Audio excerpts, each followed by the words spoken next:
9 today, 6 tomorrow, and of course we'll cut to a top 8.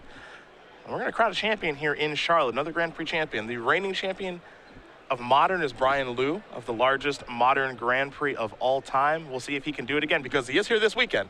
Though he got it done with Kiki Pod last year.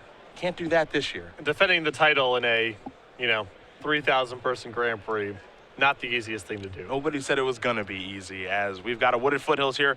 Here from Rankin, he's going to go down to 17, get himself a breeding pool, and if he's got a Glistener Elf to start, Ali is not going to be happy when what he sees on the other side of the table. Ali's starting with an Urza's Power Plant.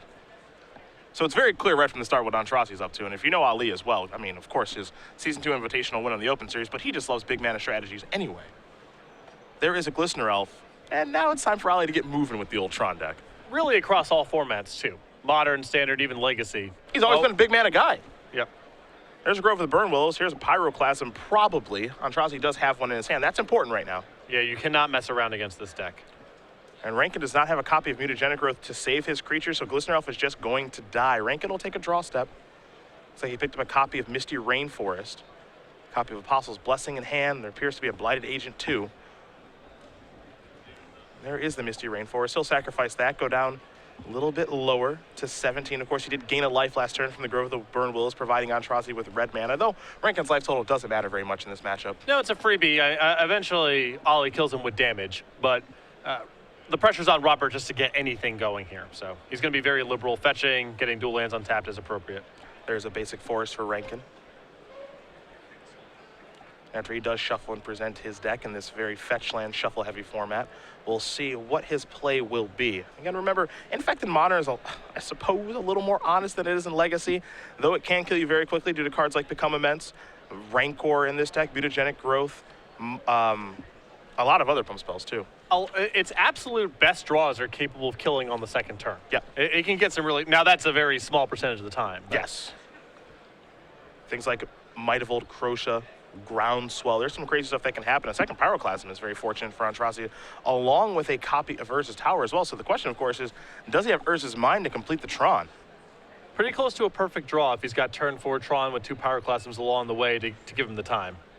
There's a third Infect creature, so that is fortunate for Rankin. We'll see if he has something like a Rancor to put on the Glistener Elf at this point. Does not appear that he does, so Aintrazi just going to untap and draw. Again, he is one piece away from the Tron. Doesn't appear to have it at this point. Looks like he's going to give Rankin a life. He'll put him up to 19. Now here's an Ancient Stirring, so this is the opportunity to hit. He'll take a look at the top 5 cards. You will not find a mine in there, though Expedition Map is sort of a mine. Yeah, this means, though, no Tron this turn. I would imagine Ollie's best follow-up here will be casting Oblivion Stone and hoping for the best. Yeah. The goal is always just to keep those Infectors off the table. There is a copy of Ghost Quarter. Again, Aintrazi playing 3 of those in the main deck. The Oblivion Stone that you did mention is on the battlefield and pass the turn back. Ali is saying, please don't kill me. Windswept Heath the draw. That'll enter the battlefield.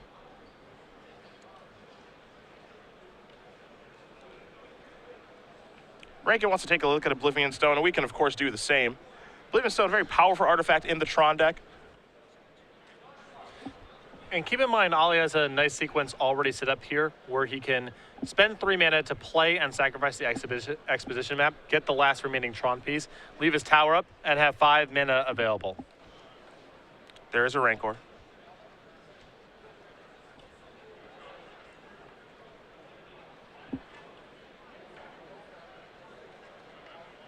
The beatdowns are coming. It'll be at least for 3. We'll see if Rankin can do more than that. Ollie, this is big time, fingers crossed moment here. The shields are down. I could just die right now. But if my opponent is continuously reading Oblivion Stone, I don't think I'm dead. Don't know. Robert is breaking open that Windswept Heath. I feel like I'm alive. I hope that I'm alive. I feel like I'm alive here is some pretty famous last words territory. That's true. We'll see. I think Robert would have moved much faster if he had the kill. But there's a copy of Vines of the Vastwood. Gonna kick it real good. Took me a lot of damage here. 7 total. So Infect has dealt 7, which means he only needs to deal 3 more. But again, Ali has a good setup here. This following turn, he's going to be able to assemble Tron and have 5 mana left over. That's enough to use the Oblivion Stone.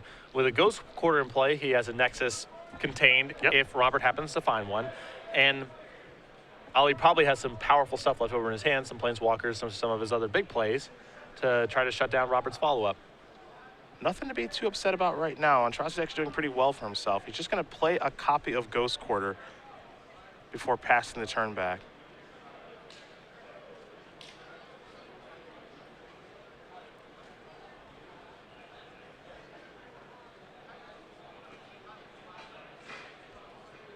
So Ali just going to wait patiently here with a Blowstone activation at the ready. We'll see if he wants to blow it now or wait.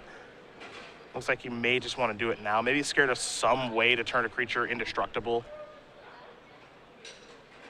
Well, I don't know what the value is here of Ali waiting. I suppose there could be some sort of haste creature in Robert's deck or some such, but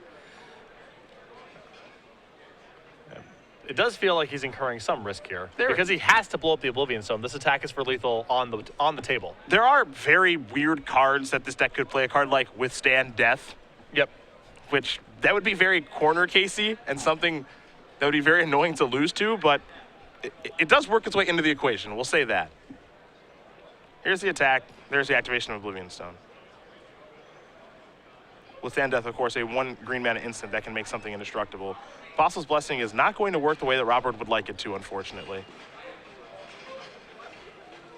It gives protection from artifacts. But the creature is still going to die. I think he's just come to that realization right now, which is unfortunate for him. And the follow-up is a copy of Noble Hierarch. And that's exactly what Ali was hoping for there, is no Infector on the way back. Now he can start leveraging some of his big mana plays. Of course, in that situation, Apostle's Blessing is able to grant protection from artifacts, but there's no targeting taking place with the Oblivion Stone. Yep. Protection from color is still one of the more complicated subsets of Magic's rules. Trips people up from time to time. If that said, you know, deal 5 damage to all creatures in play, then the blessing works just fine. But non-targeted destruction. Since the days of Black Knight being killed by Wrath of God, this has confused Magic players. An Expedition map is going to search up an Urza's Mine. That will complete the Urzatron. Aintrazi has not played a land yet this turn, so once that Urza's Mine does enter the battlefield, 7 mana going to be at the ready. We'll see if Ali does have something like a Wormcoil Engine or a Karn Liberated. You can see he does have an Ugin in hand, and now there is Wormcoil Engine, so now he's got his clock. And there will be a passing of the turn here momentarily as Rankin's going to sacrifice a Windswept Teeth. He's going to search a land up out of his deck. As I mentioned before, Tron is the type of deck where, in most matchups, some of your big mana plays are spectacular, and some of them don't really matter very much. It's nice for Ali to have a Wormcoil Engine. It is a clock, but this is one of the matchups where Wormcoil is not lights out. Oh, no, and that's the thing about Tron. You know, in some of its cards, you know, what it's trying to do is get a bunch of mana in play and have a big payoff card and hope the payoff card is right in the appropriate matchup. Karn is pretty good in most matchups because it's Karn. Karn's a very powerful card. Ugin is as well. There are some matchups where Wormcoil Engine is lights out, like against Jund, and there's other matchups like against this one where it's whatever. Yeah, it's a clock. It's 6/6. This is fine, but you know, you pushing your life total to 26 or 32, that doesn't matter much against Infect. Right, Robert can absolutely beat this card. And part of the reason that Jund struggles against Tron is Jund is the type of deck where all the big mana plays are very good. Yes.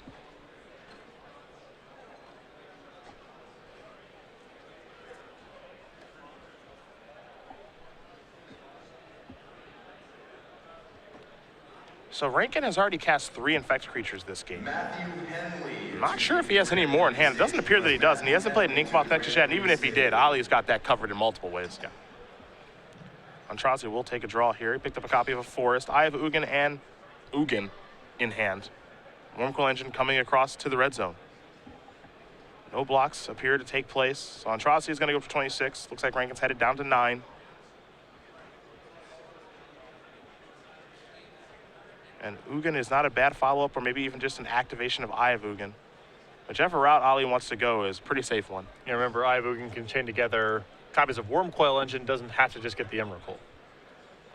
Here's 8 mana. And there is Ugin the Spirit Dragon. One of Ali's favorite cards. Allowed him to win the Season 2 Invitational in the Open Series last weekend, and he's looking to do it again this weekend as that's going to fire away and take care of Noble Hierarch. And this conveniently sets up Aintrazi for a kill next turn. 6 from the Worm Coil, 3 from Ugin, Robert at 9. There's Inkmoth Nexus, but that's rather late to the party, and as we mentioned, Aintrazi's got that covered with the Ghost Quarter. Aintrazi will take a draw. Wormcoil Engine's going to come on across into the red zone for 6 more points of damage. And so long as Ollie does turn that Ugin the Spirit Dragon upstairs, which he will, he's going to win game number 1 here over Infect. Green-Red Tron surprisingly up a game over Infect here to start our day. Well, 2 copies of Pyroclasm on the play. That's about as good as it's going to get. Yeah. And no Nexus early on. That's the recipe that Tron needs. Sideboards is where we're going to go now. We'll take a look at Rankin sideboard to begin things. You'll find 2 copies of Twisted Image, 2 copies of Spellskite, 2 Dispels, 2 Wild Defiance, 3 Nature's Claims, 2 Relic of Progenitus, a Spell Snare, and a copy of Dismember. Nothing really all that exciting here. Yeah, Nature's Claim is going to be good early on in the game. Ollie deploys a lot of artifacts to the table. He's also got to be worried about Spellskite, so he needs a little bit of artifact removal in general.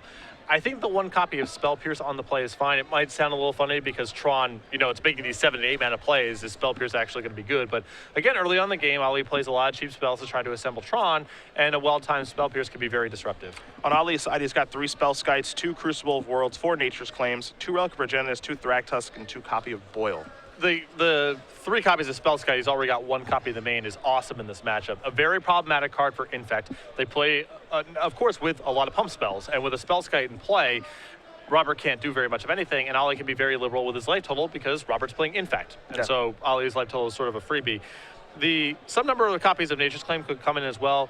Ollie might anticipate, Spellskites on the other side of the table. He wants more answers to Nexus, and so I don't think he wants the full 4 necessarily, but I can see a couple copies coming in. Hey, you have enough poor cards in the matchup that I think you can afford to bring in a couple copies of Nature's Claim. A card like Relic Progenitus can certainly go. Right, 1 copy in Ollie's main deck. The Worm Coil Engines here, I don't know if he wants to cut them all together because he does want to pressure Robert at some point, but they're not very well suited to this matchup either. Yeah, I've typically found in this matchup, you're the control deck, of course, so, accelerating into a Worm Coil Engine for the most part is not going to do very much, and the situation certainly does arise where you accelerate into a Worm Coil Engine, they either Apostle's Blessing buy it, or they have a Blight Agent in play, and it's not the brick wall you want it to be. Or they have a Nexus in play, and you just don't feel like you can tap out for that sort of card. Yeah. You need to keep your shields up to do other things.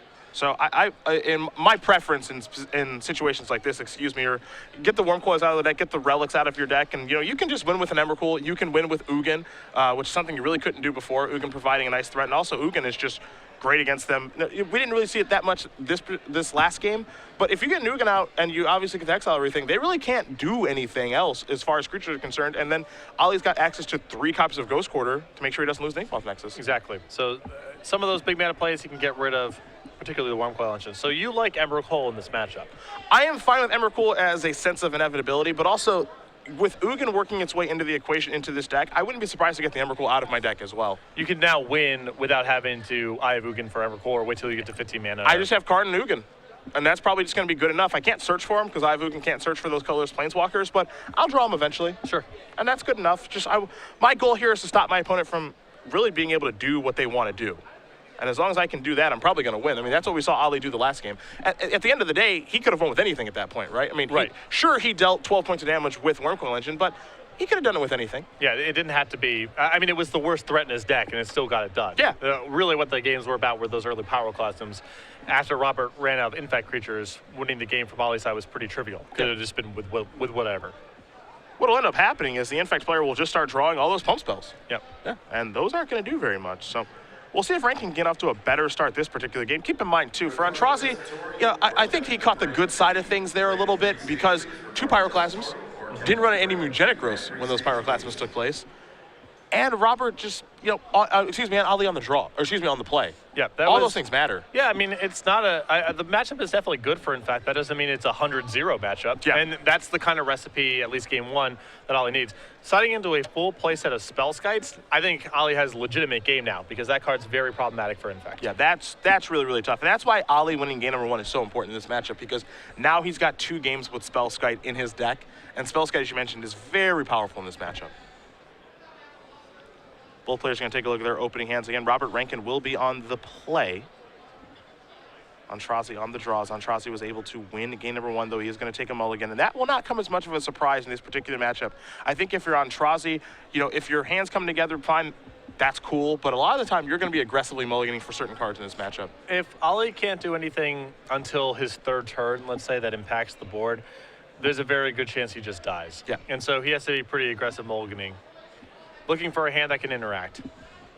And that's actually kind of something I like about this format is that you really need to kind of be aggressively mulliganing in this format because you need to be able to interact early and often because you can just die. As the card pool gets larger and the decks get more powerful, which is how that works, you're much more inclined to be mulliganing lands and spells. Yeah. Because in Standard, most of your hands of lands and spells are going to be fine against most of your opponents.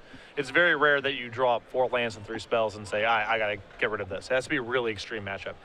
In Modern, where you can die on the 3rd turn, 4th turn, unless you have some specific cards, and you're more likely to have cards in your sideboard that really disrupt your opponent, you got to be more aggressive mulliganing.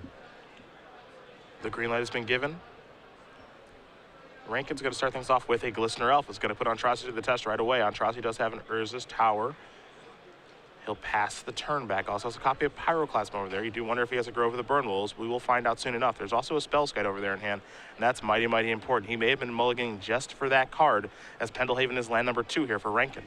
I mean, double tower, a bunch of colored spells in hand is a pretty ugly hand, but 2 lands and a Spellskite, I think that's a keepable 6. Here's a Might of Old Croja. This will be an attack for 5.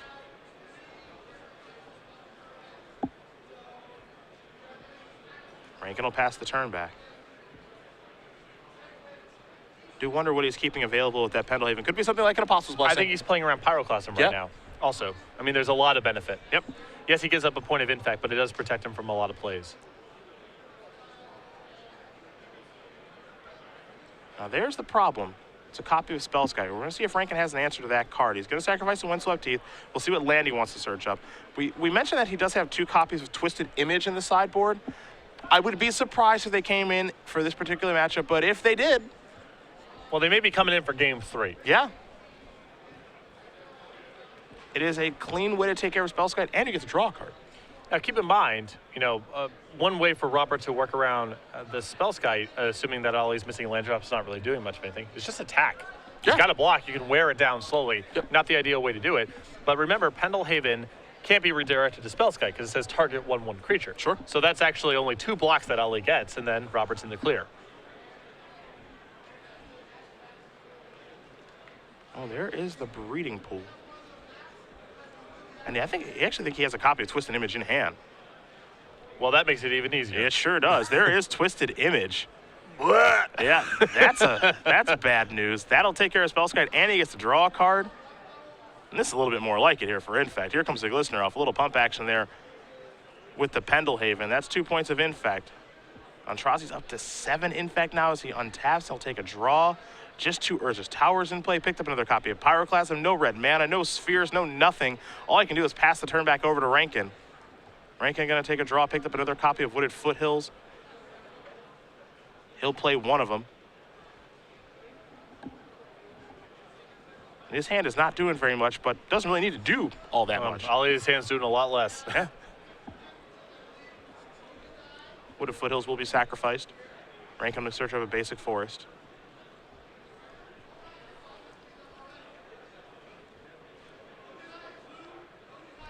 We'll see what comes next here for the Infect player. Can he close this game out right now is the question.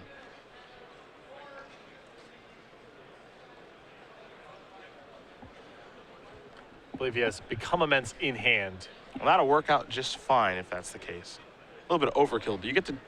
Does Ali start with Infect damage No, the it next doesn't game? trample into the game 3. That doesn't now. work out like that. There's a Pendelhaven activation.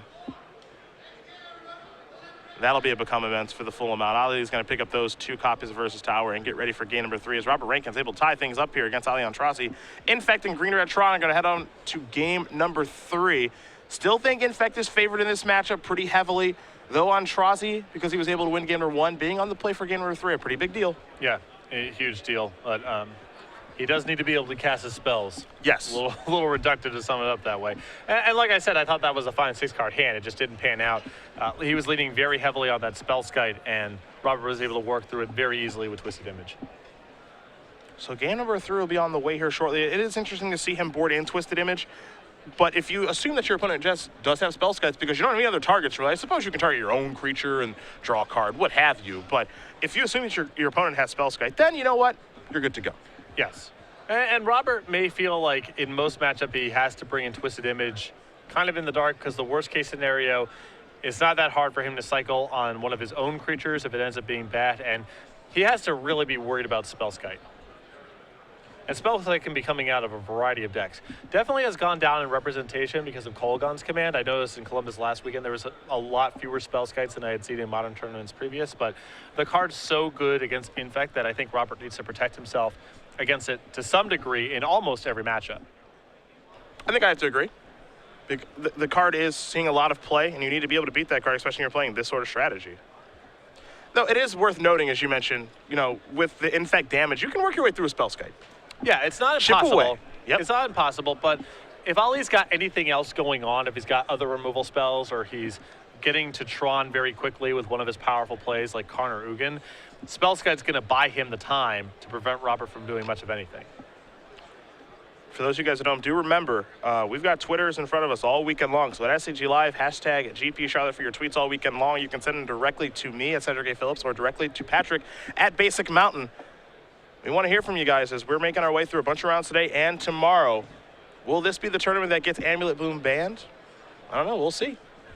Well, it's not fair to say it's a one isolated tournament. We've had several tournaments at this point that point to the deck possibly being problematic, but we will see. We will certainly see. That is for sure. A lot of great guests in attendance this weekend, too. RK Post, Therese Nielsen, Vulcan Baga. Signing yesterday with Brian Kibler and Patrick Chapin. Yep. A lot of play mats sold, a lot of copies of the Next Level books. But now, kind of, I would say, the fun and festivities yesterday are over. It's time to get to the nitty-gritty and watch some magic here. Yeah, and these Grand Prix now are so much larger than when I was a kid, when you were a kid. Oh, yeah. And it feels much more kind of like a concert atmosphere than a Magic tournament almost. A very, very quick mulligan there from Aintrazi. Did not like his opening hand. Again, I expect to see aggressive mulligans on Ollie's side of things. Heck, even a mulligan to 5. You got to do what you got to do in this matchup. And with Ollie on the play, his best hands, even on 6 or 5 cards, are going to be totally fine. And if he's able to kind of get out of the early game and handle Robert's early action, Robert has a lot of implied mulligans in his deck because, if his deck's not functioning, he doesn't have a lot of playback, and he draws a lot of dead cards, either pump spells with no infectors or redundant infect creatures when his board's getting locked up. So a lot of mulligans for Ollie. It's not doom and gloom.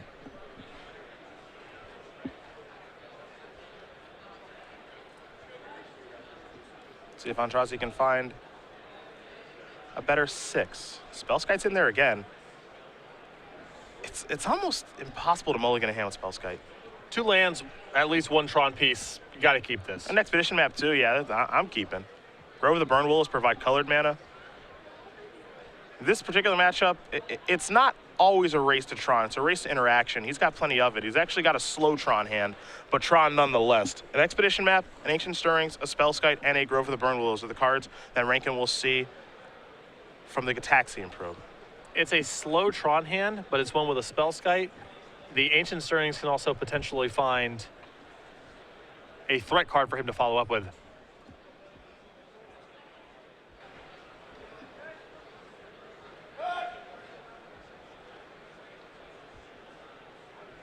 There's a basic forest.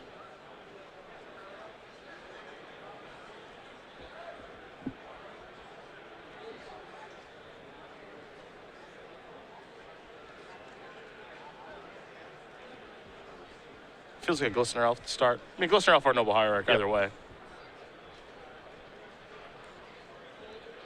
Though interesting to see him not immediately fetch a Breeding Pool. Yeah, a little surprised by that. I mean, again, his life total is just not really under any pressure here. So I don't think it will matter.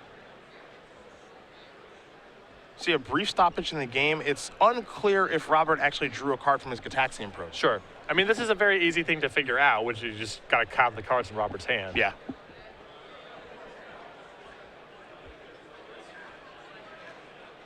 But this is where a judge does get involved into things, so We'll see what does happen as we're going to come back to the booth here very, very quickly. I got my iPad in front of me for all you guys' fantastic questions that you're asking and, of course, interacting. So appreciate having you guys early this morning. It's going to be a long day here. Yep. A lot of action to be covered, a lot of Modern to be watched. We're really looking forward to it. Cedric Phillips, Patrick Sullivan here in the booth, bringing you guys the coverage all weekend long here from Charlotte. Right around 3,000 players in attendance. No surprise to see that many players looking to play some Modern this weekend. We have seen so much enthusiasm for the format. You know, the Grand Prix in Richmond we brought up during the pregame show, over 4,000 players. Still the record for our constructed Grand Prix. Yep. Our numbers in Columbus last weekend, both in the Invitational and the corresponding Modern Open Series event, were both huge. Viewership numbers have been very healthy when Star City Games has covered this format. It's here to stay, and it's so nice to see because for a very long time, Wizards had struggled. You know, there have been so many attempts at extended over the years. Do we make it this very large format? Do we make it 3 or 4 blocks and we're rotating at a block at a time? Yep. There was a lot of effort put in to find a middle format in between Standard and Legacy, where you know, your cards still function when they rotate out, but there isn't this enormous card pool that's very hard to manage. And I think by picking the right sets and by managing the ban list in the way that they have, they've created a very healthy, non-rotating format. That's not an easy thing to do. I think it's a very, very tough thing to do. And I truthfully always have liked these middle ground formats, be it extended or be it this particular one. Always been perfectly fine with it. Well, you know, you want to have the experience of playing a little bit of unfair Magic without getting killed on the first turn. And Modern lets you do things like that. Very simply, a game rules violation. The card was drawn. A Twisted Image is going to allow him to draw another card. See you later, Spellskite. He's got to be frustrated with that, as Spellskite has died both times. And that's his ace in the sideboard, and so far all allowed Ali to do is get 2 for 1 on Robert's side. And for what it's worth, as we did mention when we looked at Robert's sideboard, he does have a lot of answers to Spellskite and 3 Nature's Claims and 2 Twisted Image. Right, but Nature's Claim, you know, your opponent's not drawing a card. Yes. Twisted Image certainly doesn't feel good. Nature's Claim's going to kill him. Well, there you go. Robert's sideboard's really coming to bear so far in games 2 and 3. It is. Nature's Claim and Twisted Image have shown up in this game, and Ali's artifacts are dying. This will be a Chromatic Sphere. Gonna crack that, it appears. I imagine a green mana is on the way, as Ali will draw a card. Picked another copy of Expedition Map. You can play Ancient Stirrings if you'd like. I like Stirrings here, trying to hit another Tron piece and then playing an Expedition Map, and that's exactly what he's going to do. So we'll take a look at the top 5 cards. Embercool is 1, Scrying, Chromatic Star, Wormcoil Engine, and Grove of the Burn Willows. Not exactly what the doctor ordered, but it is a land. Yeah, it's not the end of the world, but as you mentioned, Ali really wanted a Tron piece there, so we could play the map after the fact and then have access to Tron next turn. An Expedition Map is the play and a passing of the turn to Pendlehaven here for Rankin. We'll see how aggressive he does want to get with that land. Here's an attack. How much infect will it be? A Vines of the Vastwood, that'll be kicked. Looks like it's going to be a healthy amount. The follow-up is okie dokie. That's an unhealthy amount. That's a lot. I don't know. He might be. Nope, he's not short at all. He's got plenty to do it. See you later, Ali Aintrazi. Infect is going to get the job done here over Green-Red Tron. Robert Rankin's going to kick this tournament off with a win. He is 1-0, defeating the Season 2 Invitational Champion on the Open Series, Ali Aintrazi. Infect, I want to say sneaks by, but it didn't sneak by at all. It really just beat up Green-Red Tron there. You know, that's got to be a frustrating match there for Ali because you pick up game 1 and you've got a sideboard that feels good for the matchup. You're signing into a full play set of Spellskites, but the matchup seems very naturally good for Robert, as we mentioned at the beginning. And the Nature's Claims and especially Twisted Images in Robert's board were spectacular in games 2 and 3. What you expect